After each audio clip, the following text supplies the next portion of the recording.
আজকে দেখেন, যার কিতাব না পড়লে কওমি বলেন, আলিয়া বলেন, জামাত বলেন, সুন্নি বলেন, কোন লাইনে মৌলবী হওয়া সম্ভব নয়। যার কিতাব না পড়লে মৌলবী হতে পারবে না। তার নাম নবম শতাব্দীর মুজাদ্দিদ ইমাম জালালউদ্দিন সুয়ুতী। একটু জোরে বলেন না মারহাবা। যিনি জাগ্রত অবস্থায় আমার নবীকে ৭৫ বার দেখেছে। আর একটু জোরে বলেন জালালউদ্দিন সুয়ুতী ৭৫ বার দেখল নবীজি। এতবার দেখিবার পরেও, এতবার দেখিবার পরেও তৃপ্তি তাহার হলো না। মদিনা মদিনা আশিক মুমিনের ঠিকানা। একটু জোরে বলেন না মদিনা। বাম দিকে আশিক হায় হায় দিদার চেয়ে কান্দ সবাই, দিদার চেয়ে হাও না নবীর দিওয়ানা। মদিনা গভীর মনোযোগ। আমার হাতে একটা কিতাব দেখতে পাচ্ছেন, এই কিতাবটার নাম হচ্ছে আল খাসায়েসুল কুবরা। এটা প্রথম খণ্ড, দ্বিতীয় খণ্ড রয়েছে। এই কিতাবের ভিতরে ইমাম জালালউদ্দিন সুয়ুতী 12 নম্বর পৃষ্ঠার ভিতরে প্রথম খণ্ডের ভিতরে উল্লেখ করেছেন, আমার আল্লাহ সাইয়্যিদুনা ঈসা আলাইহিস সালামকে যখন জমিনে পাঠালেন, তিনি যখন নবুয়ত জাহির করলেন, আমার আল্লাহ ঈসা আলাইহিস সালামকে বললেন, ও ঈসা, আমিন ঈমান আনো আমার হাবিবের উপরে, আমিন বি মুহাম্মাদিন সাল্লাল্লাহু আলাইহি ওয়াসাল্লাম। ও ঈসা, আমার হাবিব বন্ধু মুহাম্মদ রাসূলুল্লাহর প্রতি ঈমান আনো। ঈসা আলাইহিস সালামকে আরো আদেশ করলেন, তোমার উম্মতের ভিতরে যারা আমার হাবিবের জামানা পাবে, মিন উম্মাতিকা আইয়ুমিনু বিহি, তারা যেন আমার হাবিবের প্রতি ঈমান আনে। একটু জোরে বলা যাবে কি সুবহানাল্লাহ। ঈসা আলাইহিস সালাম বলে, মাওলা, তুমি এমন নবীর কথা বলছো যার জামানা পাইলে আমার নবুয়তির জামানা শেষ। আমার উম্মত যদি সেই নবীর জামানা পায়, আমার ধর্ম ত্যাগ করে আমার কালেমা বাদ দিয়ে সেই নবীর কালেমা পড়বে, সেই নবী সম্পর্কে কিছু ফজিলত আমি জানতে চাই। সঙ্গে সঙ্গে আমার মাওলা জিব্রাইলকে পাঠিয়ে দিলে, জিব্রাইল, ও জিব্রাইল, তুমি ঈসার কাছে চলে যাও, আমার হাবিবের কিছু শান আজমত তুমি ঈসা নবীর কাছে বর্ণনা করো। ঈসা আলাইহিস সালামের কাছে জিব্রাইল আসার পরে জিব্রাইল বলতে লাগলো, ও ঈসা, আল্লাহর হাবিবের সম্মান তুমি শুনে নাও। ফালাউলা মুহাম্মাদুন, আল্লাহ যদি মুহাম্মদ সাল্লাল্লাহু আলাইহি সাল্লামকে না বানাইতেন, তাহলে মা খলাকতু আদম, তাহলে আল্লাহ আদমকেও বানাইতেন না। ওয়ালা জান্নাতা, আল্লাহ জান্নাতও বানাতেন না। ওয়ালা নারা, আমার আল্লাহ জাহান্নামও সৃষ্টি করতেন না। এমন এক বরকতপূর্ণ নাম মুহাম্মদ। হে ঈসা, শুনে নাও, আল্লাহ যখন আরশে আজিম বানালেন, আরশে আজিম বানায়া পানির উপরে যখন আমার আল্লাহ রাখলেন, আরশে আজিমটা পানির উপরে হেলতে দুলতে লাগলো। ভূমিকম্প শুরু হলে পৃথিবীটা যখন হেলতে দুলতে থাকে, আরশে আজিমের ভিতরে কম্পন শুরু হয়ে গেল। আরশ বহনকারী ফেরেশতারা বলতে লাগলো, মাওলা, ও মাওলা, আরশ যেভাবে কম্পন শুরু হয়ে গিয়েছে, যে কোনো মুহূর্তে আরশ ভেঙে যেতে পারে, পড়ে যেতে পারে। ও মাওলা, আরশকে থামাম ও কেমনে বলে দাও। আমার আল্লাহ বললেন, একটা কাজেই আরশকে থামাইতে পারে। কই সেই কাজটা কি? কই সেই কাজটা হলো আরশের পায়ায় আমার বন্ধুর নাম লিখে দাও, লা ইলাহা ইল্লাল্লাহ মুহাম্মাদুর রাসূলুল্লাহ সাল্লাল্লাহু আলাইহি ওয়াসাল্লাম। একটু জোরে বলেন না সুবহানাল্লাহ। আরশের পায়ায় আমার নবীর নাম যখন লেখা হলো, নবীর নাম লিখতে দেরি, নবীর নাম লিখতে দেরি। নবীর সাহাবী আব্দুল্লাহ ইবনে আব্বাস বর্ণনা করছে, ইমাম সুয়ুতী নকল করছেন, ফাসাকানা, সঙ্গে সঙ্গে আরশটা স্থির হয়ে গেল। ইমাম হাকিম হাদিস বর্ণনা করছেন, আদম আলাইহিস সালামকে আমার আল্লাহ যখন বানালেন, জান্নাত থেকে আদম যখন দুনিয়ায় চলে আসলেন, ইমাম কাস্তালানি আল মাওয়াহিবুল্লাহ দুনিয়ার ভিতরে লেখেন, 350 বছর মতান্তরে 360 বছর আদম আলাইহিস সালামকে দিয়েছিলেন। এত বছর লাগার পরে আদম আলাইহিস সালাম হঠাৎ করে মনে হলো একজন ব্যক্তির নাম, তিনি হচ্ছেন আমার আপনার নবী, নবী রাহমাতাল লিল আলামিন। জোরে বলা যাবে কি সুবহানাল্লাহ।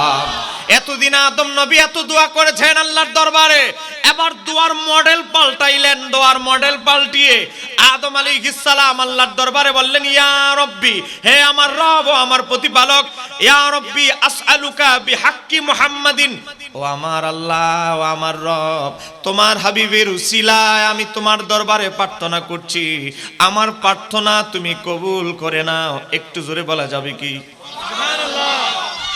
আপনারা কি কষ্ট পাচ্ছেন? আর 40-50 মিনিট, 50 মিনিট চলবে ইনশাআল্লাহ। বলেন 1 ঘন্টা কি অনেক কষ্ট হয়ে যাবে আপনাদের?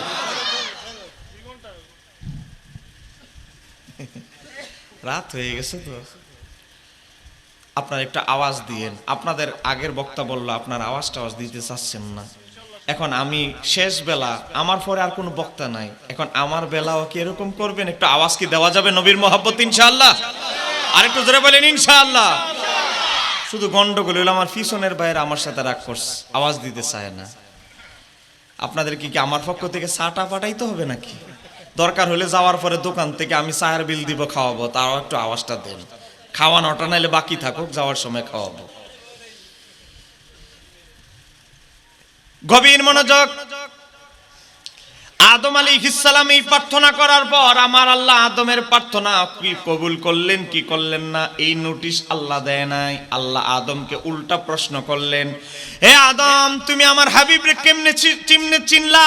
আমার হাবিবরে এখনো তো দুনিয়ায় পাঠাই নাই, তুমি মুহাম্মদ নামক এই নবীর এই মর্যাদাবান সত্তার পরিচয় তুমি কেমনে বুঝলা? আদম নবী বলে, মাওলা, আমার দেহের ভিতরে যখন রুটা দিয়েছিলে, রু দেওয়ার পরে আমার মাথা যখন আমি উঠিয়েছিলাম, উত্তোলন করেছিলাম, আমার চোখের দৃষ্টি সর্বপ্রথম ফারাইতু আলা কাওয়াইমিল আরশি, আমার চোখের দৃষ্টি সর্বপ্রথম চলে গেল আরশে আজিমের পায়ায়। আরশে আজিমের পায়ায় আমি মাকতুবান আমি লেখা দেখতে পেয়েছি, লা ইলাহা ইল্লাল্লাহু মুহাম্মাদুর রাসূলুল্লাহ। এই লেখা দেখে ফালিমতু, আমি একটা জিনিস শিখেছি, একটা জিনিস জেনেছি, একটা জিনিস বুঝেছি। কই কি বুঝেছো? আদম আলাইহিস সালাম বলে, এই লেখা দ্বারা আমি আল্লাহ, ও আল্লাহ, আমি একটা জিনিস বুঝেছি আদম, ফালিমতু আন্নাকা লাম তুজিফ ইলা ইসমিকা ইল্লা আহাব্বাল খালকি ইলাইকা। ও মাওলা, আমি একটা জিনিস বুঝেছি, তোমার গোটা কুল সৃষ্টি জগতের ভিতরে সবচেয়ে প্রিয় যদি কেউ না হতো, তার নাম তোমার পাশে আরশে আজিমের পায়ায় লেখতা না।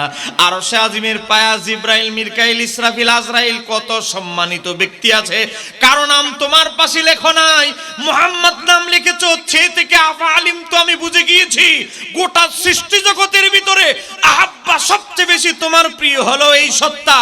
এজন্য আমি আদম, সে তোমার সবচেয়ে প্রিয় ব্যক্তির উসিলায় তোমার দরবারে ক্ষমা প্রার্থনা করছি। চিৎকার দিয়ে বলা যাবে কি সুবহানাল্লাহ? এবার আমার আল্লাহ উত্তর দিচ্ছে।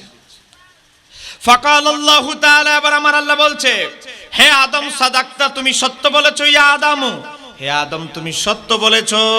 আমার গোটা সৃষ্টি জগতের ভিতরে ইন্নাহু নিশ্চয়ই আমার গোটা সৃষ্টি জগতের ভিতরে আমি আল্লাহর সবচেয়ে বেশি প্রিয় হলো মুহাম্মাদুর রাসূলুল্লাহ। চিৎকার দিয়ে বলা যাবে কি সুবহানাল্লাহ?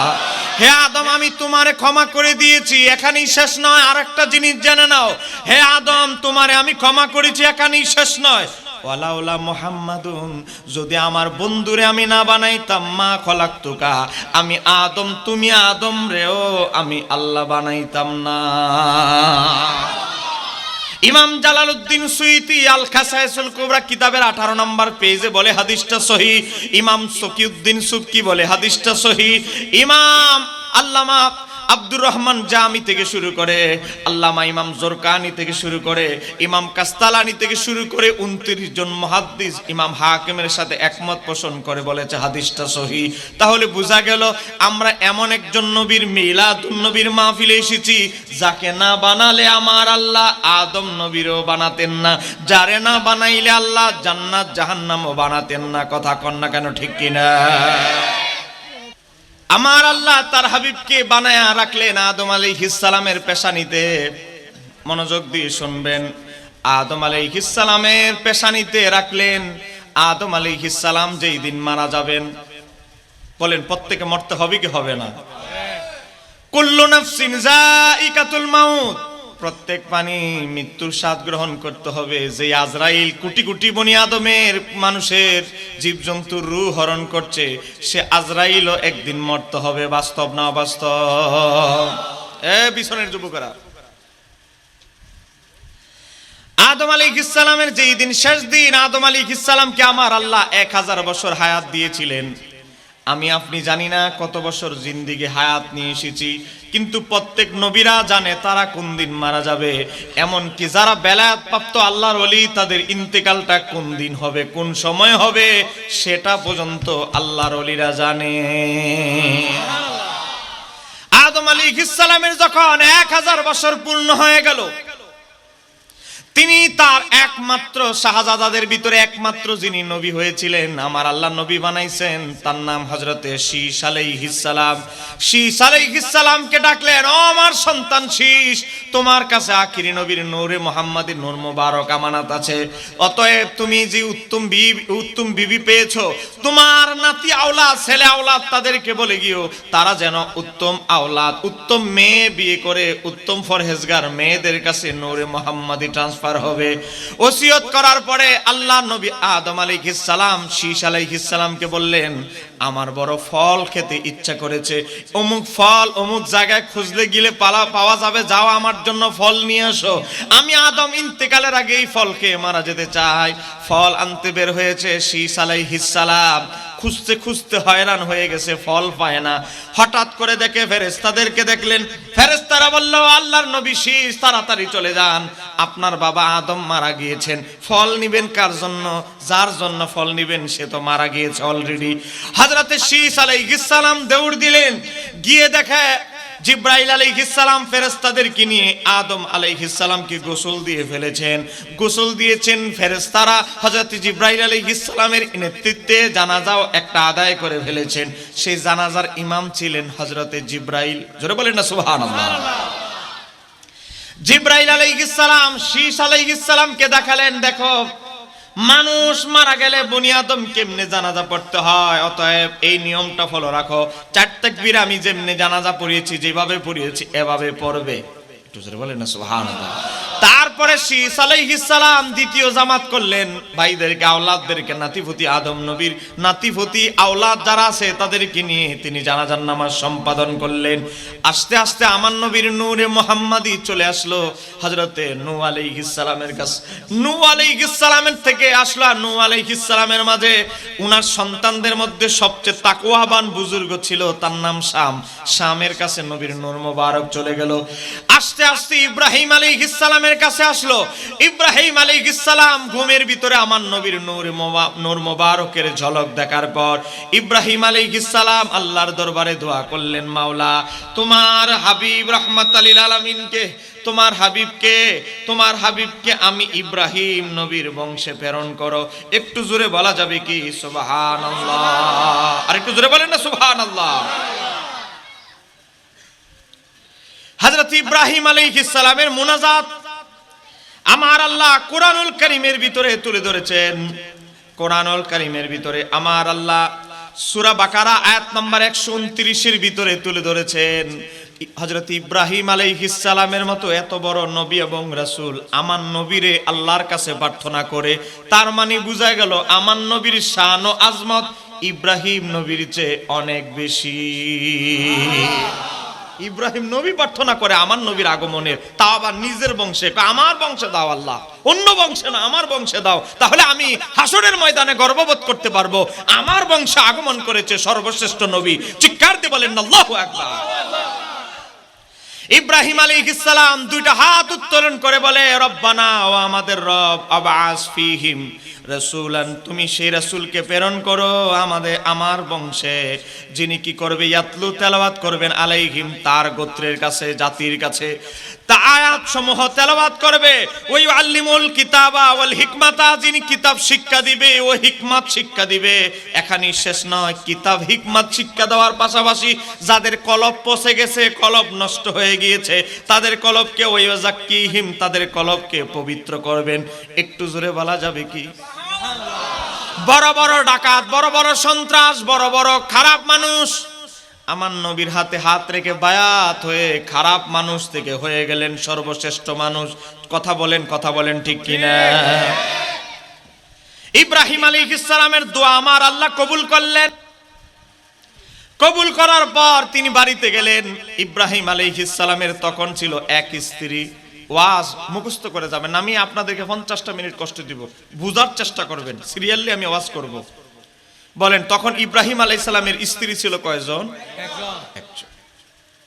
হযরত বিবি সারা শুনলেন আল্লাহ তার মুনাজাত কবুল করেছেন, সর্বশ্রেষ্ঠ নবী আখিরি নবীকে ইব্রাহিম নবীর বংশে আল্লাহ পাঠাবেন। এখন বিবি সারা বলে, আমি তো বন্দা, বৃদ্ধ হয়ে যাচ্ছি, কিন্তু আমার কোনো সন্তানাদি হচ্ছে না। ও আল্লাহর খলিল ইব্রাহিম, আমার যদি আপনার যদি সন্তানাদি না হয়, আপনার বংশ হবে কিভাবে? আপনি আরেকটা বিয়ে করেন, আপনি আরেকটা বিয়ে করলে আপনার সেই ঘরে সন্তান হবে, সেই বংশে সর্বশেষ নবীর আগমন হবে। হযরতে ইব্রাহিম নবী বলে, আল্লাহর ইচ্ছা, মাওলা চাইলে তোমার মাঝেও সন্তান দিতে পারে। বিবি সারা বলে, আমার আর সহ্য হয় না, আমি নেক কাজে আমি হিংসাত্মক মনোভাব রাখতে চাই না। বিবি সারা কি করলেন? তার একজন দাসী ছিল। বলেন, তার একজন কি ছিল? দাসী। বিবি হাজরা ছিল হযরতে সারার দাসী। তার একজন দাসী ছিল, নাম হলো হাজরা, পুণ্যবতী, তাকওয়াবান, আদবওয়ালা, ভদ্র একজন নারী। তাকে আজাদ করে স্বাধীন করে দিলেন। স্বাধীন করার পরে বললেন, ও স্বামী, ও আল্লাহর খলিল ইব্রাহিম, আমি হাজরাকে আপনার জন্য হালাল করে দিয়েছি, আপনি বৈধ পন্থায় তাকে বিয়ে করে নেন। হযরত ইব্রাহিম আলাইহিস সালাম বিয়ে করে নেওয়ার পরে জন্মগ্রহণ করলো আল্লাহর নবী ইসমাঈল আলাইহিস সালাম। ইসমাঈল আলাইহিস সালাম যখন বালক, জোরে বলেন, ইসমাঈল আলাইহিস সালাম কি ছোট? ইসমাঈল আলাইহিস সালাম ছোট। আমার আল্লাহ জিবরাইল আলাইহিস সালামকে বললেন, জিবরাইল, বোরাকের উপরে ওঠো। বলেন, কিসের উপরে?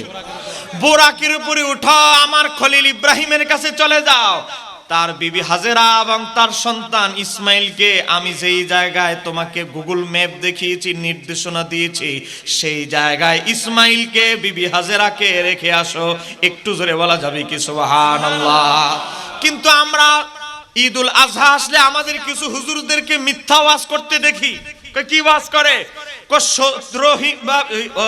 হযরত বিবি সারা সতীনের সন্তান, বিবি হাজেরার সন্তানকে সহ্য করতে না পেরে, এই তোমার সন্তানকে বনবাসে দিয়ে আসো, দূরে দিয়ে আসো। হযরত ইব্রাহিম আলাইহিস সালাম নাকি স্ত্রীর কথা শুনে মরুভূমিতে দিয়ে এসেছেন। একটু জোরে বলেন নাউজুবিল্লাহ। কিভাবে মানুষকে মিথ্যাচার করা হচ্ছে আমি আপনাদেরকে প্র্যাকটিক্যাল ওয়াজ করছি। দেখেন, ইমাম জালালউদ্দিন সুয়ুতির আল খাসায়েসুল কুবরা 18 নম্বর পেজ থেকে আপনাদেরকে বলছি। 18 নম্বর পেজ, একেবারে কিতাবটা আমার হাতে আছে, একেবারে 18 নম্বর পেজের প্রথম হাদিস, হাদিস নাম্বার 35-35। আমি কি হাদিসটা একটু বলবো? বলেন, বলবো। ইব্রাহিম আলাইহিস সালাম বোরাকে উঠলেন, বিবি হাজেরাকে নিয়ে বোরাকে উঠলেন, হযরতে ইসমাইলকে নিয়ে বোরাকে উঠলেন। বোরাকে উঠার পরে হযরত ইব্রাহিম আলাইহিস সালাম সুন্দর সুন্দর জায়গা দেখে, বলে, ওই জিব্রাইল, এই জায়গায় নামাই দিয়ে আমার ছেলেরে আর আমার বউকে, আমার স্ত্রী এবং আমার সন্তানকে এই জায়গায় নামাই। জিব্রাইল বলে, না না, এই জায়গায় আল্লাহ আমারে দেখায় নাই, আল্লাহ যেই জায়গায় দেখিয়েছে আমি সেই জায়গায় নামাইতে হবে। একটু পরে এমন একটা জায়গা আসলো, আসার পরে কয়লা জিব্রাইল বললেন, ইনজিল, আপনি নামেন। কয়, এটা সেই জায়গা, হাহুনা। জিব্রাইল, হযরত ইব্রাহিম নবী বলতেছে, ও জিব্রাইল, আমার আল্লাহ যেই জায়গায় আদেশ করেছেন এটাই কি সেই জায়গা? ও জিব্রাইল, এটাই কি সেই জায়গা? তখন জিব্রাইল বলল, হ্যাঁ, এটাই সেই জায়গা। ও আল্লাহর খলিল ইব্রাহিম, এটাই সেই জায়গা। নাম হাহুনা ইউখরিজুন নাবিয়ুল উম্মি মিন যুররিয়াতি ইবনিকা। এটাই হলো সেই জায়গা যে আপনার এই ছেলে ইসমাইলের বংশে সর্বশেষ নবী নাবিয়ুল উম্মি জন্মগ্রহণ করবে, যিনি আল্লাযী তাতিম্মু বিহিল কালিমাতুল উলিয়া, যিনি আল্লাহর কালেমাকে সর্বোচ্চ জায়গায় পৌঁছে দিবে। একটু জোরে বলা যাবে কি সুবহানাল্লাহ? ও জিব্রাইল বলতেছে, ও ইব্রাহিম, এটাই সেই জায়গা। মরুভূমি তুমি দেখলেও এটা এক সময় মরুভূমি থাকবে না। এটা হলো সেই জায়গা যেই জায়গায় নবীউল উম্মি আখির নবীর আবির্ভাব হবে এই শহর থেকে, তোমার ছেলের বংশ থেকে। অতএব আল্লাহর নির্দেশ হলো এই মরুভূমিকে আবাদ করার জন্য। একটু জোরে বলেন না সুবহানাল্লাহ? কিছু রুটি, কিছু খেজুর, সামান্য পানি দিয়ে ইব্রাহিম আলাইহিস সালাম চলে গেলেন। কয়েকটা কিছু খেজুর আর কিছু রুটি আর সামান্য পানি আর কয়দিন চলে? এ কথা বলেন না কেন, ঠিক কিনা? কিতাবের ভিতরে এসেছে তাফসীর ইবনে কাসিরে, তখন হযরত ইসমাঈল আলাইহিস সালাম কোন বর্ণনায় এসেছেন ছোট ছিলেন, কোন বর্ণনায় এসেছে শিশু ছিলেন। পানির পিপাসায় সন্তান কান্না করছে, পানি দিতে পারছে না। এই পরিস্থিতিতে আমরা যে সাই করি, আজকে হজ করতে গেলে আমরা সাই করতে হয়, দৌড়াতে হয়, কথা কন না কেন, ঠিক কিনা? বিবি হাজারা সন্তানকে মুখে পানি দেওয়ার জন্য দৌড়াদৌড়ি করতে লাগলেন, ছটফট ছটফট করতে লাগলেন। মনে হচ্ছে জমিনটা এমন ভাবে জমিনটা লাথি মেরে জমিনটা ফাটায় ফেলুক, জমিনের ভিতর থেকে পানি বের হয়ে আসুক। হযরত বিবি হাজারা এমন এক জোরে লাথি মারলেন, আঘাত করলেন, সঙ্গে সঙ্গে আমার আল্লাহ জমিনটা দুইটা ভাগ করে দিলেন। ওই জায়গাটা ফেটে গেলেন, ফাটা জায়গা থেকে কূপ সৃষ্টি হয়ে গেল। পানি আসলে উপর থেকে গড়াগড়ি করে পানির যেমন স্রোতের আওয়াজ হয়, পানি ফেস ফেস ফেস ফেস শব্দ করতে লাগলো, ভিতর থেকে জমিনের ভিতর থেকে পানি বের হতে লাগলো। জিব্রাইল আসার পর বললেন, হাত দিয়ে সরাই দিলেন, দেখেন আপনার আঘাতে আমার আল্লাহ কূপ সৃষ্টি করে দিয়েছে। বিবি হাজারা, আপনি পানি পান করেন, আপনার সন্তানকে পানি পান করান। দুইজনে পানি পান করলেন। এমন পানি সারা পৃথিবীতে আপনি যত পানি পান করেন, জমজম কূপের মতো নিরাপদ স্বাস্থ্যকর পানি, সুমিষ্ট পানি কোথাও পাবেন না। চিৎকার দিয়ে বলতে হবে, ঠিক কিনা? হযরত বিবি হাজারা পানি পান করলেন, পুত্রকে নিয়ে বসে আছেন। এমন অবস্থায় একদল পাখি পানি খেয়ে যায়, আর একদল পাখি আসে। যাইতে যাইতে পাখি একদল আসে আর একদল যায়। হযরতে বিবি হাজারার এই অবস্থা দেখে একজন বড় ব্যবসায়িকের কাফেলা যাচ্ছে। বড় ব্যবসায়িকের কাফেলা যাচ্ছে, বিশ্ব রোড হলো, কাছাকাছি রাস্তায় মানুষ যাচ্ছে। হঠাৎ করে দেখে একদল পাখি আসে, একদল পাখি যায়। একজন কাফেলার সর্দার বলল, কি রে, এতগুলো পাখি আসে যায়, নিশ্চয়ই এই জায়গায় কিছু একটা আছে, দেখে আয়। গিয়ে দেখে একটা কূপ সৃষ্টি হয়েছে, কূপের ভিতরে পানিও আছে। একজন মহিলার একটা বাচ্চা বসে আছে, জোরে বলা যাবে কি সুবহানাল্লাহ? ওই লোকটা এসে বলে, এখানে তো আমরা কতবার এই জায়গা দিয়ে সফর করেছি, কিন্তু কূপ দেখি নাই। এ মহিষী নারী, এই কূপের পানি কি পান করা যায়? বিবি হাজারা বলে, অবশ্যই নিরাপদ পানি, তুমি খেতে পারো। পানি খেলো, খাওয়ার পরে চিন্তা করলো, আরে এই খবর তো আমাদের কাফেলার সর্দার কি দিতে হবে। পানি কিছু নিয়ে গেল, নিয়ে তাকে পান করালো। সে অবাক হয়ে তার কাফেলা নিয়ে বিবি হাজারার কাছে আসলো। সমস্ত উট ঘোড়াগুলো পানি পান করলো, মানুষ পানি পান করলো। পানি আরো বোতলে ভরে, মনে করেন ওই যুগে যে চামড়ার এক প্রকার ব্যাগ থাকতো পানির, এই পানির ব্যাগে পানি নিল। দেখে এত পানি খেলো, এত পানি নিল, ওট এত বড় বড় ওট পানি খেলো, কূপ থেকে মনে হলো সামান্য পানিও কমে নাই। একটু জোরে বলে, আজকে এখনো জমজম কূপ থেকে এত পানি উত্তোলন করা হয়, কিন্তু পানির কোনো শেষ সীমারেখা নাই। চিৎকার দিয়ে বলতে হবে সুবহানাল্লাহ। এই কাফেলার সর্দার বলল, আমরা আপনাকে কিছু হাদিয়া দিতে চাই। কয়, দরকার নাই, আমার হাদিয়া দিতে হবে না, আল্লাহ আমার হেফাজতকারী। তখন বললেন, আপনি যদি অনুমতি দেন, আমাদের যত আরো কাফেলা সিরিয়া ব্যবসা বাণিজ্য করতে যায়, আসে, বিভিন্ন জায়গায় ব্যবসা বাণিজ্য করতে যায়, তাদেরকে খবর দিব, তারাও এই জায়গায় বিরতি দিবে, পানি পান করবে, পানি নিয়ে যাবে, আর আপনাকে কিছু হাদিয়া দিবে। আমার হাদিয়া দরকার নাই, কেউ চাইলে পানি পান করতে পারে, এটা আল্লাহর দয়ার কূপ। একটু জোরে বলেন না সুবহানাল্লাহ। এটা আল্লাহর দয়ার কূপ, আল্লাহর যে কোনো বান্দা পান করতে পারবে। এখানে একদল আসে, একদল যায়। আস্তে আস্তে বসতি স্থাপন করতে লাগলো। এই জায়গায় মানুষ বসবাস করা শুরু করলো। এই জায়গা আস্তে আস্তে হয়ে গেল মক্কা। আর একটু জোরে বলেন না। আমার আল্লাহ ইব্রাহিম আলাইহিস সালামকে বললেন, ও আমার খলিল ইব্রাহিম, এই জায়গায় তো আর একা একা নাই, তোমার বিবি হাজারা আর ইসমাইল একাই জায়গায় বসবাস করে না।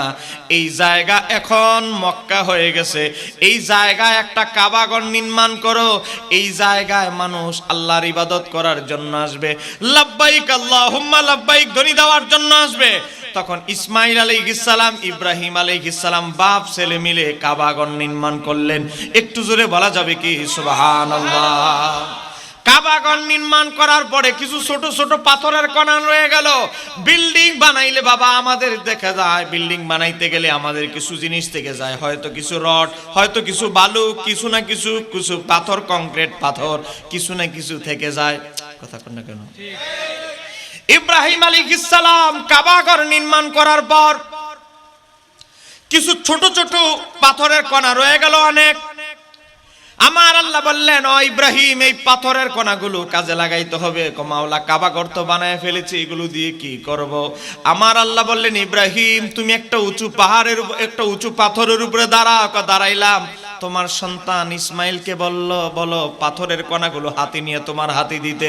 হযরত ইব্রাহিম আলাইহিস সালাম পাথরের কণাগুলো নিলেন, বলেন ফু দিয়ে নিক্ষেপ করে দাও। ইব্রাহিম আলাইহিস সালাম নে ফু দিয়ে নিক্ষেপ করে দেয়, কোথায় যেন হারিয়ে যায়। আবার এক মুষ্টি নে ফু দিয়ে নিক্ষেপ করে দেয়, কোথায় যেন হারিয়ে যায়। আল্লাহর খলিল ইব্রাহিম বলে, ও মাওলা, এতগুলো পাথরের কণা কোথায় চলে গেল? আমার আল্লাহ জিবরাইলকে পাঠায় বলে, ও আল্লাহর খলিল ইব্রাহিম, এই পাথরের কণাগুলো আপনি যে ফু দিয়েছেন, এগুলো পৃথিবীর আনাচে কানাচে পড়েছে, নিক্ষিপ্ত হয়েছে। যেই জায়গায় এক একটা পাথরের কণা পড়েছে, সেই জায়গায় এই খানায় কাবার শাখা হিসেবে আর এক একটা মসজিদ নির্মাণ হবে। আর একটু জোরে বলেন না সুবহানাল্লাহ। ইব্রাহিম আলাইহিস সালামের পাথরের কণা যেই জায়গায় পড়েছে, সেই জায়গায় এক একটা মসজিদ নির্মাণ হয়েছে। আপনাদের মহল্লায় মসজিদ আছে না নাই? এই জায়গায় ইব্রাহিম আলাইহিস সালামের পাথরের কণা আছে। একটু জোরে বলেন না সুবহানাল্লাহ। এই কোন আওয়াজ নাই, গভীর মনোযোগ। নবীর দাদা আব্দুল মুত্তালিব, নবীর দাদা আব্দুল মুত্তালিব কাবাগরের সামনে ঘুমিয়ে আছেন। কাবাগরের সামনে ঘুমিয়ে আছেন। কাবাগরের সামনে যখন ঘুমিয়ে আছেন, তিনি একটা স্বপ্ন দেখলেন। এই জোরে বলেন, কি দেখলেন? আর একটু জোরে বলেন। ইমাম জালালউদ্দিন সুয়ুতী আল খাসায়েসুল কুবরা 70 পৃষ্ঠায় উল্লেখ করেছেন। ঘুমায় আছেন, ঘুমের ভিতরে দেখে একটা নূর তার সিনা থেকে বের হয়ে গোটা আকাশটা আলোকিত করে ফেললো। জোরে বলা যাবে কি? সুবহানাল্লাহ।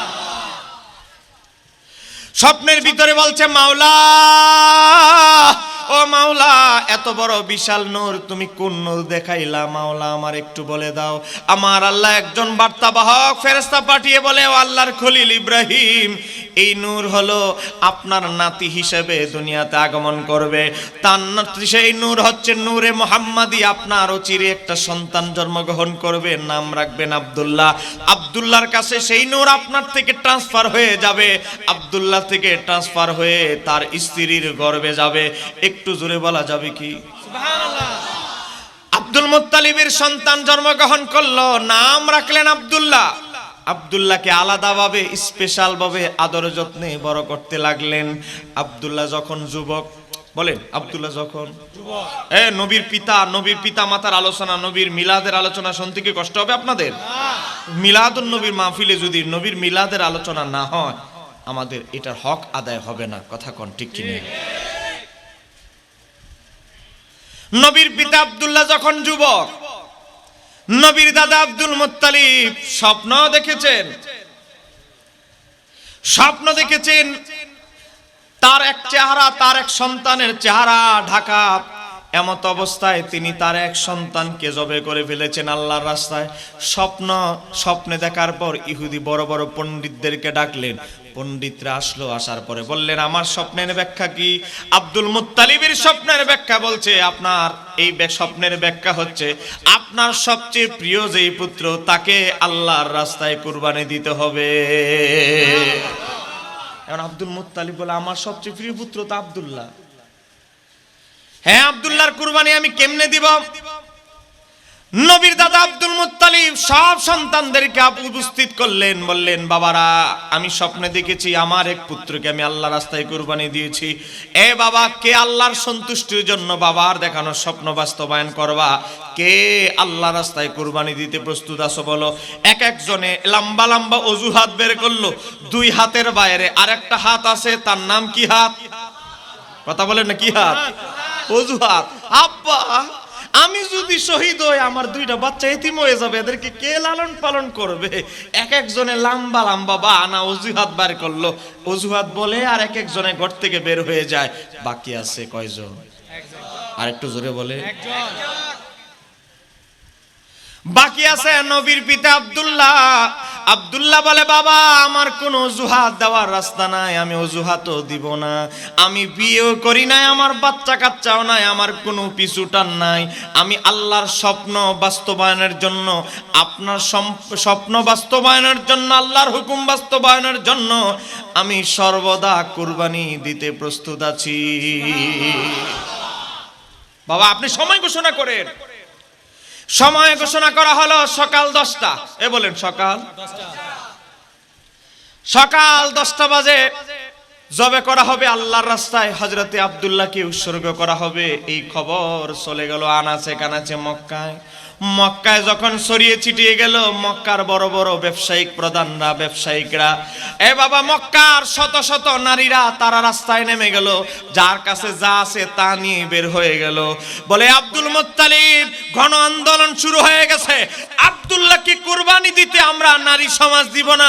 ব্যবসায়িকরা বলে আমরাও দিব না, কোনো মতেই কোনো অবস্থাতেই আব্দুল্লাহর কুরবানি আমরা মেনে নিব না। একটু জোরে বলা যাবে কি? নবীর দাদা আব্দুল মুত্তালিব বলেন, ছেলে হলো আমার চেয়ে বেশি তোমাদের দরদ। ঘটনাটা কি?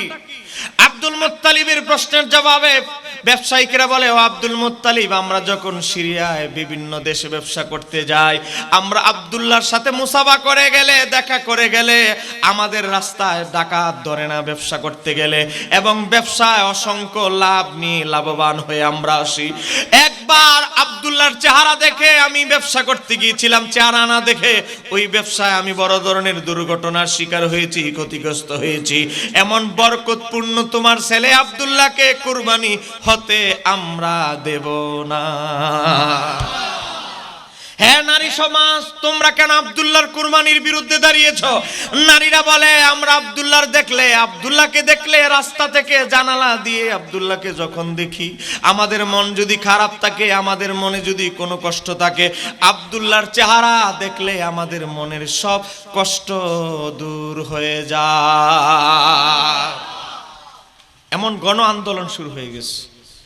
আন্দোলনের কারণে নবীর দাদা আব্দুল মুত্তালিব ইহুদি আলেমদেরকে বৈঠক করলেন। তারা বললেন, যান আল্লাহর রাস্তায় 100 উট কুরবানি দিয়ে দেন।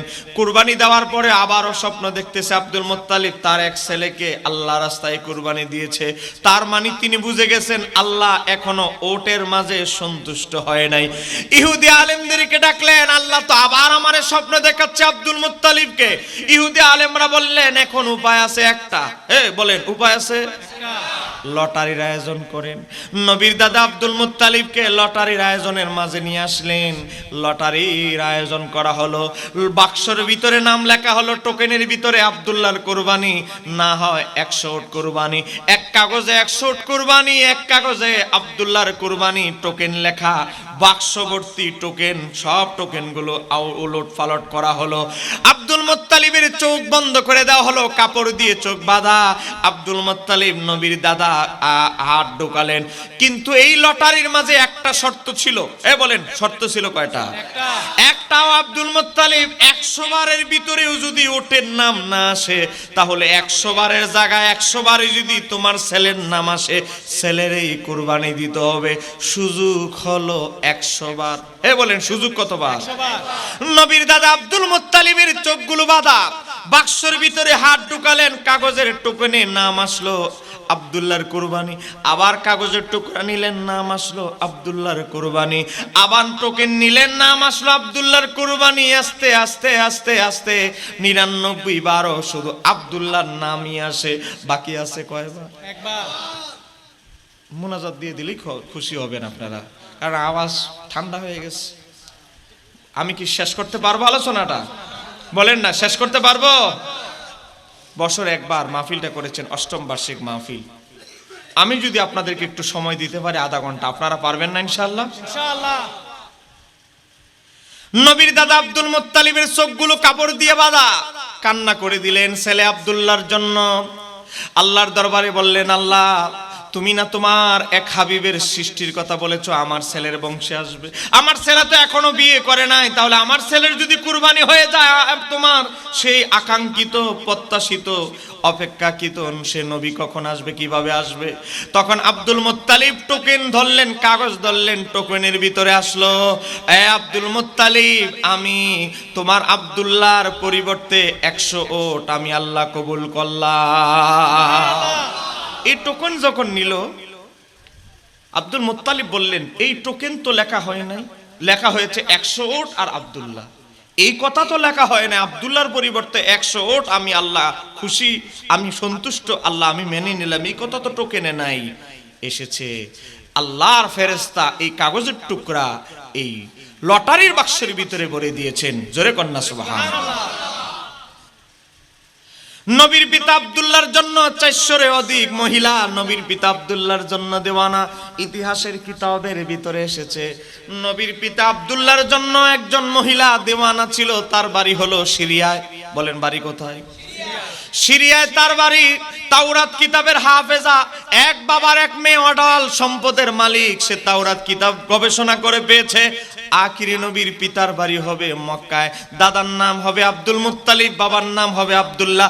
আখিরি নবীর মায়ের নাম কিতাবে উল্লেখ নাই। সে বলে, মায়ের নাম যেহেতু উল্লেখ নাই, মা হওয়ার সুযোগটা নিতে আমার অসুবিধা কি? এই মেয়ে তার বাবারে বলল, বাবা আমার জন্য তুমি কি স্যাক্রিফাইস করতে রাজি আছো? আমার জীবন দিতে রাজি আছি, তুমি আমার একমাত্র কন্যা। বাবা জীবন দিতে হবে না, অর্থ সম্পদ জায়গা জমি যা আছে সব বিক্রি করে ফেলো। কি করব? আমরা মক্কায় চলে যাব। মক্কা আসার পর 6 মাস ধরে নবীর পিতা আব্দুল্লাহর অনুসন্ধান করতে গিয়ে নবীর পিতারে বের করেছে। নবীর পিতার পিছনে পিছনে টর্চ লাইট, ভাঙ্গা হারিকেন দিয়ে, আমরা একটা প্রবাদ বাক্য আছে, খুঁজতে থাকে। নবীর পিতারে খুঁজতে খুঁজতে পেয়ে গেল। সিটি পাঠায়, সিটি ঢিল মেরে ফেলে দেয়। প্রেমের প্রস্তাব পাঠায়, ফিরিয়ে দেয়। দেখে নবীর পিতাকে কোনোভাবে বসে আনা সম্ভব নয়।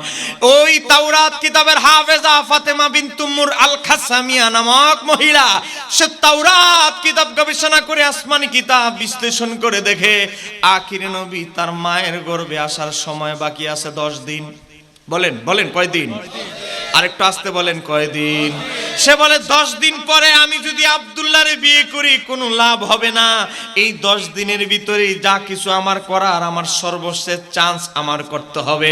এতদিন প্রেমপত্র পাঠিয়েছে, জানালা দিয়ে ডাক দিয়েছে। এবার সে ফাতেমা নামক মেয়ে রাস্তায় দাঁড়িয়ে 2 হাত প্রসারিত করে বলে, এ আব্দুল্লাহ, আমি অন্যান্য জাহিলি যুগের মক্কার 8-10টা মেয়ের মতো নয়, যাদেরকে 3 দিনের 2 দিনের জন্য বিয়ে করলে রাজি হয়ে যেত টাকা পয়সা ঢাললে।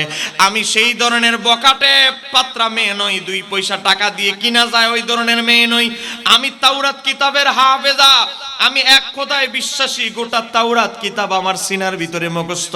এই যে উটগুলো, উটের পালগুলো দেখছো, শত শত উট, এই সবগুলো আমার বাবার। আমার বাবার অঢেল সম্পদ, সব সম্পত্তির উত্তরাধিকারী আমি। আমার বাবার একমাত্র কন্যা। ও আব্দুল্লাহ, আমি তোমাকে লোভ দেখাচ্ছি না, আমার বাবার সমস্ত সম্পদ তোমাকে আগামীকাল তোমাকে দিয়ে দিব। শুধু আজকে এক রাতের জন্য তুমি আমাকে বিয়ে করো। নবীর পিতা আব্দুল্লাহ বলে, আমি বিয়ে করতে পারবো না, বিয়ে করা আমার পক্ষে সম্ভব নয়। আমার বাবা আমারে 14 নম্বর সংকেত দিয়ে রেখেছে। আমার বাবা আব্দুল মুত্তালিবের অনুমতি ছাড়া আমি যেন বিয়ে না করি। বলে, তোমার বাবার কাছে শেষে অনুমতি নিব, হাতে পায়ে ধরে মাপ চেয়ে নিব। এখন আজকের জন্য চলো নিজেরা বিয়ে করে ফেলি। সম্ভব নয়, জীবন চলে যাবে। আব্দুল্লাহ, আব্দুল মুত্তালিবের ছেলে, এটা করবে না।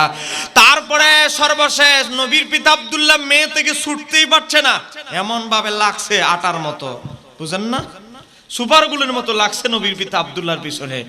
নবীর পিতা আব্দুল্লাহ সর্বশেষ বলে, হ্যাঁ ফাতেমা, তোমারে আমি ওয়াদা দিচ্ছি, তোমার পক্ষে আমার বাবার কাছে আমি সুপারিশ করব, বাবারে রাজি করানোর চেষ্টা করব। তবে পূর্ণ 100% গ্যারান্টি আমি দিতে পারছি না, তবে তোমার পক্ষে আমি সুপারিশ করব। যদি আমার বাবা রাজি হয়, অপেক্ষায় থাকো, তোমার কাছে ফিরে আসব। নবীর পিতা আব্দুল্লাহ চলে গেলেন বাড়িতে।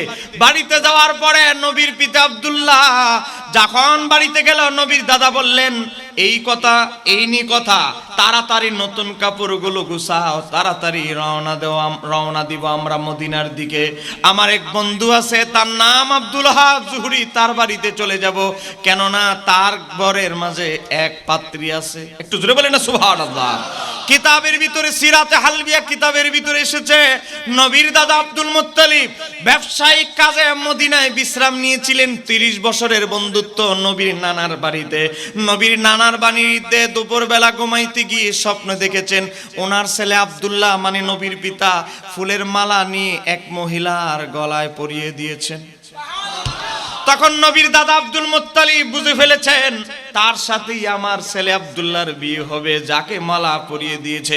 ঘুম থেকে জাগ্রত হলেন, দুপুর বেলার খাবার খাবেন, হঠাৎ করে দেখে যেই মেয়েকে স্বপ্নে একটু আগে দেখেছে সেই পাত্রী আব্দুল ওহাব জুহরির ঘরে অবস্থান করছে।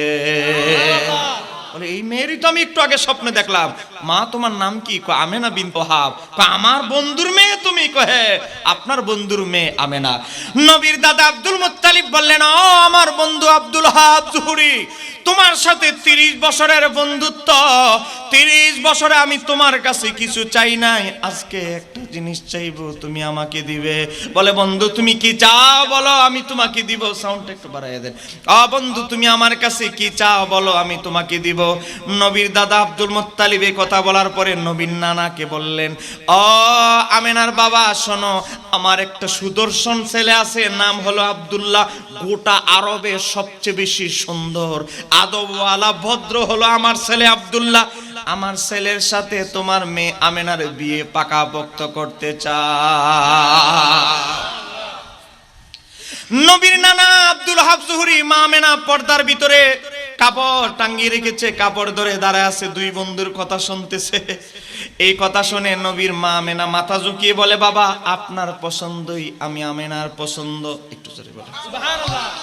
নবীর পিতা আব্দুল্লাহ মক্কা থেকে রওনা দিয়ে চলে এসেছেন মদিনায়। মদিনায় আসার পরে বিয়ে শাদী হয়ে গেল।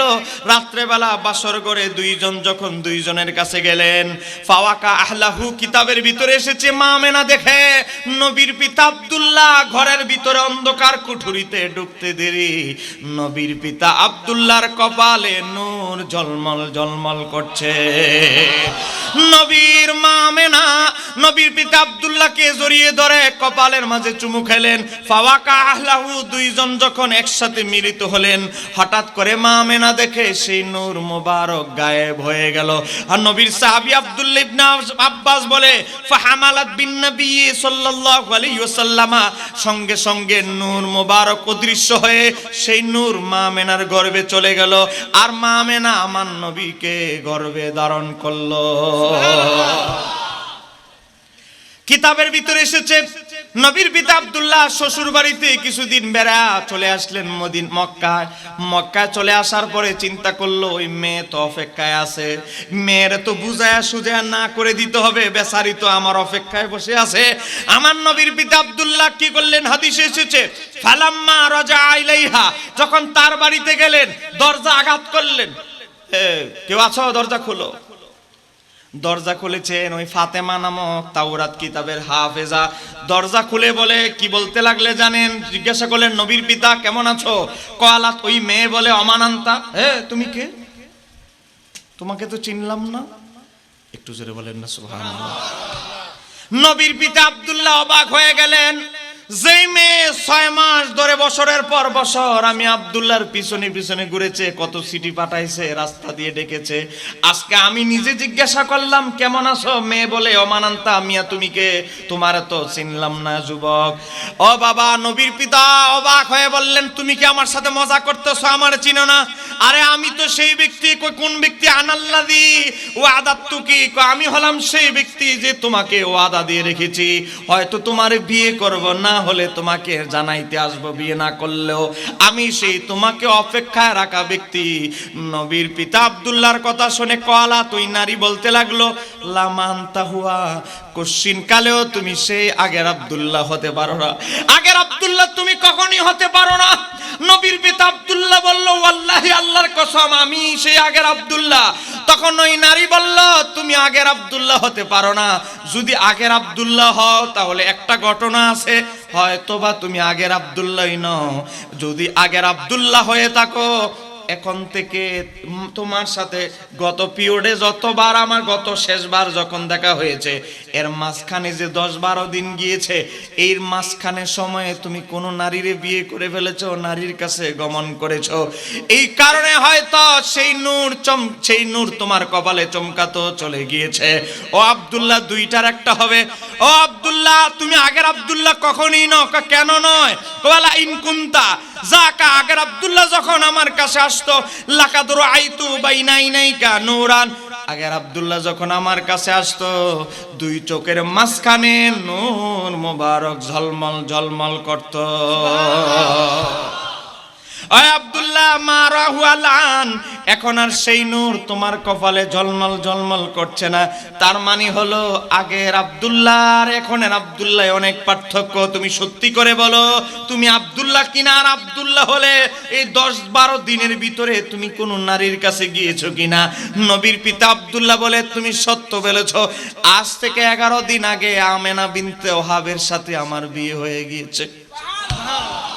আমি আমেনার কাছে যখন গিয়েছি, আমেনাও আমাকে বলেছে আমার কপালে নাকি আমেনা নূর ঝলমল ঝলমল করতে দেখেছে, যেটা তুমিও দেখেছো।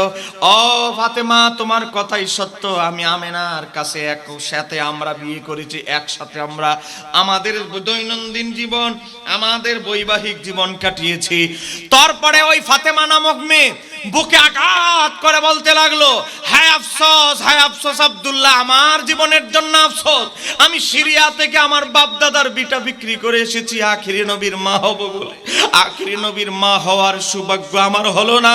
আফসোস আমার সারা জীবন থেকে গেল। আমি জীবনে আর বিয়ে করব না। সিরাতে হালবিয়াতে এসেছে, এই নারী ইমাম সুয়ুতি উল্লেখ করছে। তারপরে বললেন, ও আব্দুল্লাহ, তোমার সাথে যখন আমেনার দেখা হবে, এ বলেন কার সাথে দেখা হবে?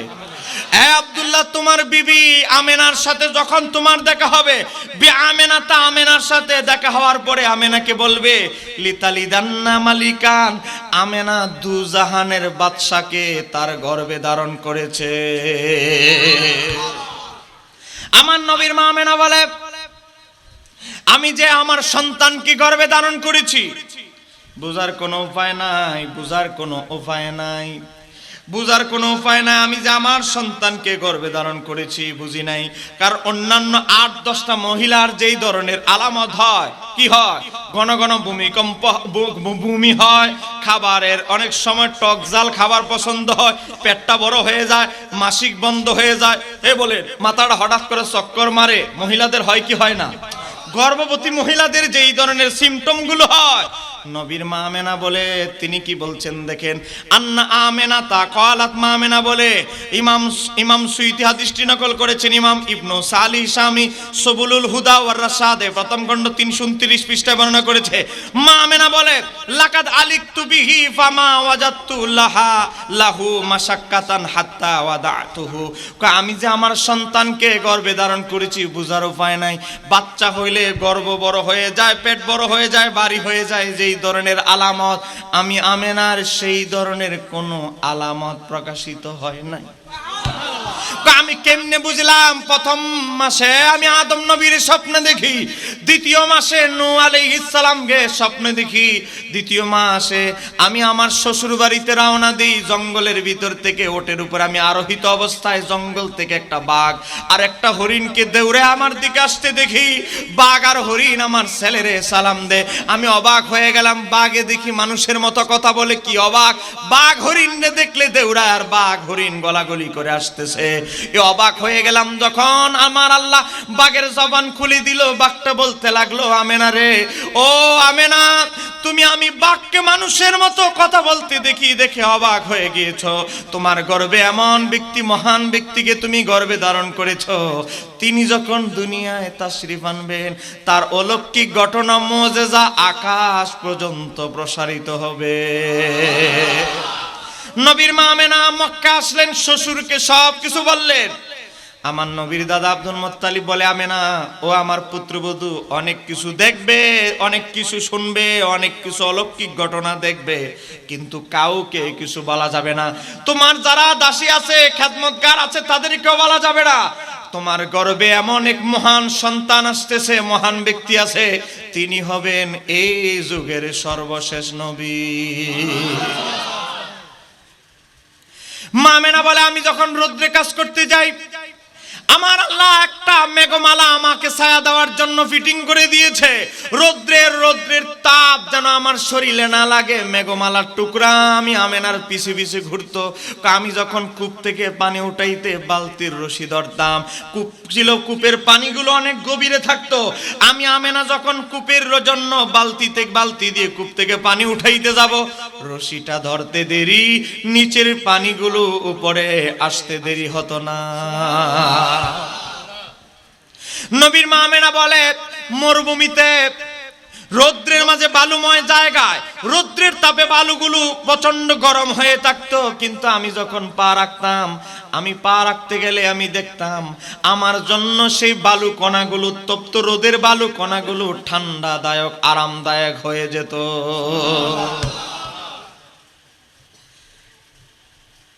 নবীর মা ষষ্ঠ মাসে স্বপ্নে দেখলেন, ষষ্ঠ মাসে আমার নবীর মা স্বপ্নে দেখলেন, ও আমেনা, তোমার গর্ভে এমন রাহমাতাল লিল আলামিনকে গর্ভে ধারণ করেছো। আমেনা শোনো, ও আমেনা, তোমার গর্ভে এমন এক মহান ব্যক্তিকে গর্ভে ধারণ করেছো। আমেনা শুনে নাও, তোমার সন্তানের নাম রাখবা মুহাম্মদ। একটু জোরে বলা যাবে কি সুবহানাল্লাহ?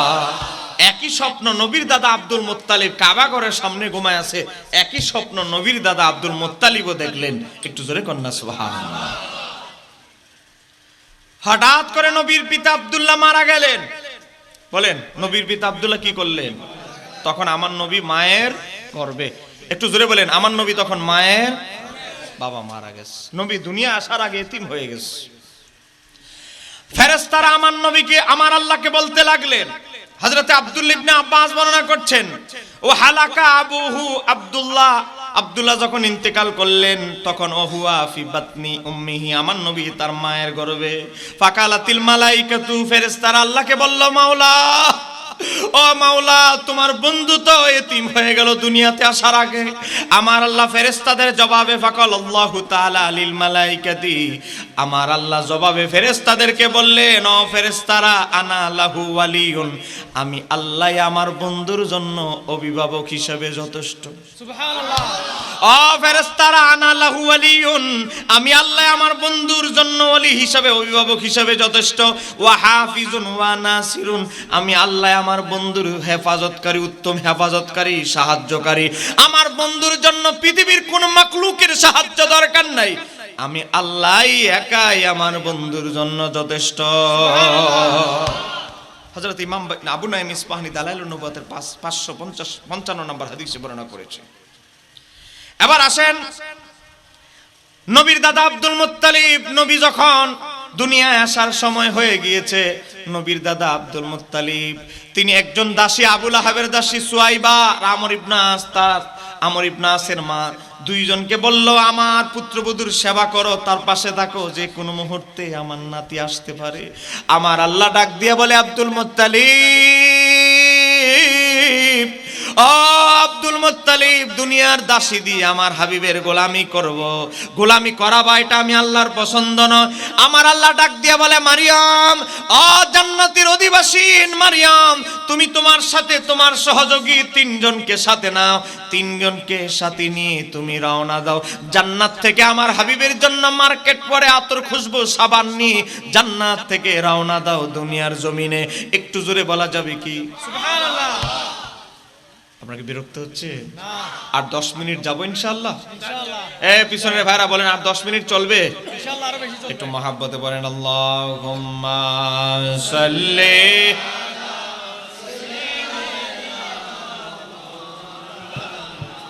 মুহাম্মদ। ঠান্ডা হয়ে গেছে নাকি? সাইয়্যিদিনা দুলদুল গোড়া কেন্দে বলে, আমার কোন দোষ নাই, ইমাম হোসেন শহীদ হইল কারবালাতে পানি নাই। আল্লাহুম্মা মাশাআল্লাহ মুহাম্মদ সাইয়্যিদিনা।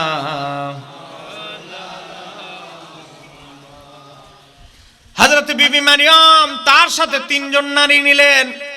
হযরতে বিবি আসিয়াকে নিলেন, বিবি হাওয়াকে নিলেন, তার সাথে তৃতীয় যেই ব্যক্তিকে নেওয়া হয়েছে ইতিহাসের কিতাবে তার নাম নিয়ে মতানৈক্য রয়েছে, তবে অধিকাংশ ইতিহাসের কিতাবে এসেছে সেই তৃতীয় নাম্বার মহিলা ছিল আইয়ুব নবীর স্ত্রী বিবি রাহিমা। একটু জোরে বলা যাবে কি সুবহানাল্লাহ? চারজন মহিলা, হযরতে বিবি মারিয়াম, বিবি হাওয়া, বিবি আসিয়া, বিবি রহিমা, চারজন একটা জান্নাতের পাখির উপরে উঠলেন। সে জান্নাতের পাখি ডাইরেক্ট সরাসরি সপ্তম, ষষ্ঠ, পঞ্চম, চতুর্থ, দ্বিতীয় প্রথম আকাশ পাড়ি দিয়ে যখন রওনা দিচ্ছেন, নবীর দাদা আব্দুল মুত্তালিব বলে, আমি তখন খানায়ে কাবার সামনে ঘুমিয়ে রয়েছি, আমি স্বপ্নে দেখতেছি একটা পাখি আকাশ থেকে নেমে মা আমেনার ঘরের সামনে নামলো। চারজন মহিলা আমার পুত্রবধূর ঘরের ভিতরে ঢুকে গেল। জোরে বলেন নবীর মা আমেনা অবাক হয়ে বলে, ও সুন্দরী রূপবতী, ও মহিষী নারীরা, আপনারা কারা? দরজা খুললাম না, কিন্তু দরজা খোলা ছাড়া ঢুকে গেছেন, ঘটনা কি? আমি আপনি দরজা খোলা ছাড়া কোথাও ঢুকতে পারবো না, কিন্তু তারা ঢুকে গেছে। নবীর মা আমেনার এই প্রশ্নের জবাবে হযরত বিবি মারিয়াম বলে, ও আমেনা, তুমি আমারে চিনবা না, তুমি আমার নাম জানো কিন্তু কোনোদিন দেখো নাই, দেখার সুযোগ আমার হয় নাই। ও আমেনা, আমি হচ্ছি হযরত ঈসা আলাইহিস সালামের মা মারিয়াম। আমার সাথে আরেকজন দেখতে পাচ্ছ, সে হলো আসিয়া, বিবি আসিয়া। আরেকজনকে দেখতে পাচ্ছ, সে হলো আদিমাতা হাওয়া। আরেকজনকে দেখতে পাচ্ছ, সে হলো আইয়ুব নবীর স্ত্রী বিবি রাহিমা। আমরা চারজন এসেছি তোমার সন্তানের খেদমত করার জন্য। জোরে বলেন হযরত আমর ইবনে আসের মা বলে, আমার নবী যখন সুবহে সাদিকের সময় দুনিয়ায় আসবে, এত বড় একটা নূর, বিশাল নূর বের হলো, আমাদের চোখের পাওয়ার বন্ধ হয়ে গেল। আমার নবী বলে এমন এক নূর আমার মা দেখেছে, আমার মা থেকে বের হয়েছে, যেই নূরের আলোয় সিরিয়ার 1050 কিলোমিটার দূরে সিরিয়ার প্রাসাদ আমার মা নূরের ঝলকে দেখে। সিরিয়ার প্রাসাদ গুলো তিনি আঙ্গুল দিয়ে গণনা করতেছে, অথচ মক্কা থেকে সিরিয়ার দূরত্ব 1050 কিলোমিটার। একটু জোরে বলেন না সুবহানাল্লাহ। হযরতে মা আমেনা বলে, অন্যান্য মহিলারা যেভাবে সন্তান প্রসব বেদনার সময় যন্ত্রণা হয়, ব্যথা অনুভব হয়, আমার কিছুই অনুভব হয় নাই। হঠাৎ করে দেখি আমার সন্তান দুনিয়ায় তাশরিফ আনলো। বাবা ইমাম হাকিম বর্ণনা করছে, আমার নবী যখন দুনিয়ায় এসেছেন খতনাকৃত অবস্থায়, জান্নাতি পোশাক পরিহিত অবস্থায় দুনিয়াতে এসেছে। আমার নবীর আগমনের সময় ইবলিস শয়তান মা আমেনার ঘরের চতুর্দিকে ঘুরতেছে। সে আমার নবীর আগমন দেখবে, নবীকে কষ্ট দিবে, কোনো না কোনো একটা ক্ষতি করবে। কিন্তু আমার আল্লাহ আমার নবী থেকে ইবলিসের দূরত্ব বানাই দিলেন 70টা নূরের পর্দা। ইবলিসের চোখের মাঝে আমার আল্লাহ 70টা পর্দা দিয়ে দিলেন। ইবলিস আমার নবীর আগমন কিছুই দেখছে না। হঠাৎ করে ইবলিস বুঝে গেছে আমার নবী যখন দুনিয়ায় তাশরীফ এনেছে। ইবলিস কেমনে বুঝলো? ইবলিস বুঝে গেছে আমার নবীর জিসিম মোবারকের খুশবের সুঘ্রাণের কারণে। ইবলিস বুকে আঘাত করেছে। হযরত আবু হুরায়রা বলে, ইবলিস জীবনে 4 বার বিলাপ করেছে। বিলাপ মানে বুকে আঘাত করে বিশাল বড় কান্না। ও বাবা, ইবলিস জীবনে 4 বার বিলাপ করেছে। 1 নাম্বার হলো তাকে যখন লানত দেওয়া হয়, 2 নাম্বার তাকে যখন জমিনে নামায় দেওয়া হয়, 3 নাম্বার আমার নবীর মিলাদুন নবীর রাতে শুভে সাদিকের সময়। ইমাম ইবনে কাসির আল বিদায়া ওয়ান নিহায়া 3 নাম্বার খণ্ডের 391 নাম্বার পৃষ্ঠা তুর্কি সাবা সেখানে এসেছে, ও বাবা আমার নবীর মিলাদ দুর্নবীর সময় ইবলিস বুকে আঘাত করে কষ্ট পেয়েছে, নবীর আগমনে কষ্ট পেয়েছে। আর আবু কুবাইস পাহাড়ে আমার নবীর আগমনের সময় একজন ফেরেশতা, আল্লামা শায়েখ আব্দুল হক মুহাদ্দিস দেহলভী মাদারেজুন নবুওয়াত কিতাবের ভিতরে লেখে, একজন ফেরেশতা সবুজ পতাকা উত্তোলন করে আবু কুবাইস পাহাড়ে পতাকা উত্তোলন করে। আজকে বাংলাদেশ নয়, পাকিস্তান নয়, ভারত নয়, সারা বিশ্বে যত জুলুস হয় সবাই আমরা সবুজ পতাকা উত্তোলন করি। কার কেন?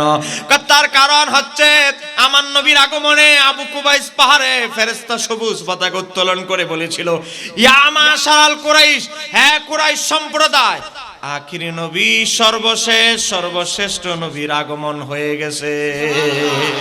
অচিরেই মূর্তি পূজা বন্ধ হয়ে যাবে। ইয়া মাশারাল কুরাইশ, মনোযোগ দিয়ে শোনো, আখিরি নবীর আগমন হয়ে গেছে। একটু জোরে বলেন না সুবহানাল্লাহ। আমার নবী দুনিয়াতে আসার পরে বিবি মারিয়ম কোলে নিলেন। কোলে নেওয়ার পরে আমার নবী ঘোরাঘুরি করতে লাগলেন, বিবি মারিয়ম জমিনে নামাই দিলেন। আমার নবী দুনিয়াতে আসার পর শুকরানা সেজদা আদায় করলেন। আমার নবী সেজদা অবনত অবস্থা হয়ে গেলেন। নবীর দাদা আব্দুল মুত্তালিব কাবাঘর থেকে স্বপ্নে সবকিছু দেখার পর ঘুম থেকে জাগ্রত হয়ে দেখে তিনি যেই কাবার সামনে ঘুমিয়ে আছেন সেই খানায় কাবা আমার নবীর সম্মানে সেজদা অবনত অবস্থায় লুটিয়ে পড়েছে। নবীর দাদা আব্দুল মুত্তালিব দেখে খানায় কাবার বড় বড় মূর্তিগুলো ভেঙে পড়েছে। নবীর দাদা আব্দুল মুত্তালিব বুঝে ফেলেছে আমার নাতির আগমন হয়ে গেছে, এজন্যই কাবা খানায় কাবা সেজদা অবনত অবস্থার মতো ঝুঁকে গিয়েছে। সিরাত ইবনে হিশামের ভিতরে এসেছে, বেলাল নবী যখন মক্কা বিজয় করলেন, বেলাল কাবাঘরের উপরে উঠলেন। হযরতে বেলাল তখন নবীকে বললেন, ইয়া রাসূলুল্লাহ, নবী গো, জীবনে অনেক মাসাইল শিক্ষা দিয়েছেন, কিন্তু আপনি আমারে শিক্ষা দিয়েছেন যুদ্ধে থাকি, মরুভূমিতে থাকি, যেখানেই থাকি, আজান যেন আমি কেবলামুখী হয়ে দেই। এখন কেবলামুখী হয়ে আমি বেলাল সারা জীবন আজান দিলাম, এখন আমার পায়ের নিচে খানায় কাবাঘর, আমি কোন দিকে এখন আজান দিব, কোন দিকে ফিরে? এই মাসালা তো আমার নবী ইয়া রাসূলুল্লাহ নবী গো শিক্ষা দেন নাই। আমার নবী বললেন, বেলাল, ও বেলাল, তুমি কি জানো না আমি নবীর আগমনের সময় আমার দাদা আব্দুল মুত্তালিব দেখেছে আমি নবীর মিলাদুন নবীর বিলাদাতের সম্মানে কাবাঘর আমার দিকে সেজদা অবনত অবস্থায় ঝুঁকে গিয়েছিলে। আমি নবী হচ্ছি কাবার কাবা।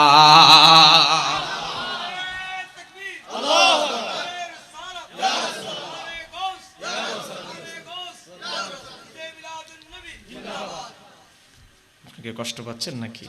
বলেন, আমার নবীর আগমনের আলোচনা, নবীর আলোচনা শুনলে কি আপনাদের কষ্ট হচ্ছে? যেই নবী আজকে আপনি যেই ছেলের মায়ায় আজকে আপনি সময় গুনতেছেন ঘড়ির কাঁটা, এই ছেলে হাসরের ময়দানে হয়তো আপনাকে দেখলে পালাবে। বউ এত গয়নাগাটি বউকে দিয়েছেন, বউ হয়তো পালাবে, কিন্তু একজন ব্যক্তি হাসরের ময়দানে পালাবে না, তিনি হচ্ছেন রাহমাতাল লিল আলামিন। বলেন, সেই নবীর আগমনের আলোচনা কি আপনাদেরকে কষ্ট দিচ্ছে? বলেন, আপনাদের হৃদয়ে কি কষ্ট মনে হচ্ছে নাকি? নবীর দাদা আব্দুল মুত্তালিব একটা দৌড় দিয়ে মা আমেনার ঘরের দরজা আঘাত করতে লাগলেন। আমেনা রে, তোমার ঘরে কে আছে? দরজা খুলতে বলো। দরজা খোলার পরে সুয়াইবাকে বললেন, তাড়াতাড়ি আমার নাতিরে আমার কোলে দে। আবু লাহাবের দাসী সুয়াইবা বলে, আব্দুল মুত্তালিব, আপনি আমারে জিজ্ঞাসা করলেন না আমার ছেলে আপনার নাতি হলো না নাতনি হলো, ডাইরেক্ট বলতেছেন নাতিরে দে। ঘটনা কি? আপনি কেমনে জানলেন আপনার ছেলের ঘরে যে ছেলে হয়েছে? নবীর দাদা আব্দুল মুত্তালিব বলে, আবু লাহাবের দাসী সুয়াইবা, তুমি বলো মোহাম্মদ কি কোন নারীর নাম হতে পারে? কয় না। কয় তার মানে আপনার নাতির নাম আপনি রেখে দিয়েছেন? কয় আমি রাখি নাই, আমার মাওলা আমাকে কিছুদিন আগে জানিয়ে দিয়েছে। আর একটু জোরে বলেন। আমার ইতিপূর্বের আলোচক মিয়াজি সাহেব, আমি যখন মাইক ধরতে যাব তিনি একটা ওয়াজের ইশারা দিয়েছিলেন। ওই যে নবীর খেদমতে মা আমেনার ঘরে যিনি ছিলেন আবু লাহাবের দাসী সুয়াইবা, আমার হুজুর আমাদের মিয়াজি সাহেব ঘটনাটি বলেছেন। ঘটনাটি এসেছে সহিহ বুখারী 5101 নম্বর হাদিস। আবু লাহাবের দাসী একটা দৌড় দিল নিজের মালিকের কাছে, আবু লাহাবের বাড়িতে গিয়ে বলে, মাওলাই মনিব, আপনার ভাই আব্দুল্লাহর ঘরে এক নুরানি সুন্দর চাঁদের চেয়ে বেশি সুন্দর আপনার এক ভাতিজার আগমন হয়েছে, আপনি কি খুশি হয়েছেন? আপনি কি দেখতে যাবেন না আপনার ভাতিজাকে? একটু জোরে বলেন না সুবহানাল্লাহ। আবু লাহাব মুশরিক, যার এবং তার স্ত্রীর সম্পর্কে আমার আল্লাহ কোরআনে একটা সূরা নাজিল করেছেন। আমরা যে সূরাকে বলি তাব্বাত ইয়াদা, যে সূরার নাম সূরা লাহাব। আবু লাহাব খুশির ঠেলায় বলে, আমার ভাতিজা হয়েছে, আমার ভাই আব্দুল্লাহর ঘরে ছেলে হয়েছে, আমি খুশি হব না কেন? আমার চেয়ে বড় খুশি আর কেউ নাই। খুশির ঠেলায় আবু লাহাব দুই আঙ্গুলের ইশারায় আবু লাহাবের দাসী সুহাইবাকে আজাদ করে দিলেন। এজন্য আবু লাহাব যখন মারা যায়, তার ভাই হযরতে আব্বাস স্বপ্নে দেখে আবু লাহাবকে, এ আবু লাহাব, তোমার চেহারা তো ফুরে গেছে, ফ্যাকাশে হয়ে গেছে, ঘটনা কি? প্রতি সপ্তাহে 6 দিন আমার উপরে বড় আযাব হয়, সপ্তাহে একদিন ছুটি দেওয়া হয়। সপ্তাহে তোমারও ছুটি আছে? তুমি এত বড় কাফের। আমার জন্য আল্লাহ একদিন সপ্তাহে ছুটি রেখেছে আযাব। কই কোন দিন? কই সোমবার। কই ঘটনা কি?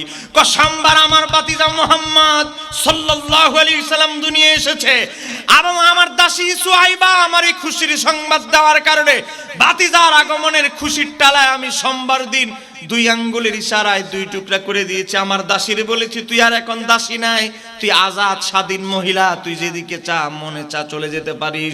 কারণ আমার ভাতিজার আগমনে আমি অনেক বেশি খুশির জোয়ারে ভাসতেছি। আমার ভাতিজা আগমন করেছে সোমবার, এজন্য আমার আল্লাহ আমার ভাতিজার আগমনে আমি আনন্দিত হওয়ার কারণে আমার আল্লাহ সোমবারের আযাব আমার হালকা বন্ধ করে দিয়েছে, কমিয়ে দিয়েছে। আর এই যে দুইটা আঙ্গুল দেখতে পাচ্ছ, এই দুই আঙ্গুলের ইশারায় আমি দাসী সুহাইবাকে আজাদ করে দিয়েছিলাম। সপ্তাহে 6 দিন আমার উপর আযাব নির্যাতন চলে। সপ্তম দিন সোমবার যখন আসে, সোমবারে আমি দুই আঙ্গুল যখন মুখের ভিতরে দেই, জিহ্বার কাছে দেই, 6 দিনের কষ্ট, যাতনা, তৃষ্ণা আমি ভুলে যাই।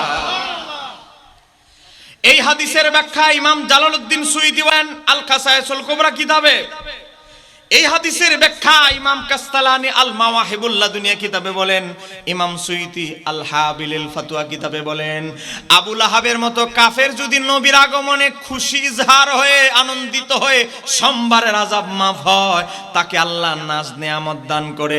ইমানদার যদি নবীর আগমনে ঈদে মিলাদুন নবী পালন করে, খুশি উদযাপন করে, আনন্দিত হয়, আমার আল্লাহ তাদেরকে জান্নাতুন নাঈম দান করবে। বলেন আমরা জান্নাত চাই কি চাই না? আরেকটু জোরে বলেন, চাই কি চাই না?